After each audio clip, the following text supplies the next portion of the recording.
Kai ikimokyklinukų migdymas trunka ištisą amžinybę, su tėvais kalbame apie 3 dažniausias to priežastis. Pirmoji – pietų miegas. Labai dažnai pietų miego trukmė, jo laikas dienoje ar apskritai reikalingumas gali apsunkinti vakarinį užmigdymą. Antroji priežastis – išsiskyrimo nerimas. Ar kada pagalvojote, jog vaikams ėjimas miegoti visų pirma yra išsiskyrimas su pačiais fainiausiais žmonėmis pasaulyje – mama ir tėčiu.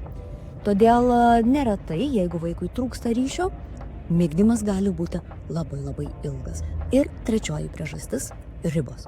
Tikriausiai nėra užimtesnio žmogaus pasaulyje negu vaikas, kuriam pasakėme, jog laikas miegoti.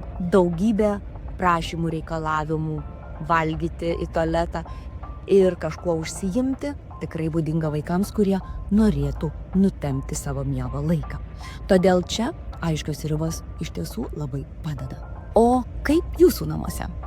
Kaip atrodo ikimokyklinukų migdymas?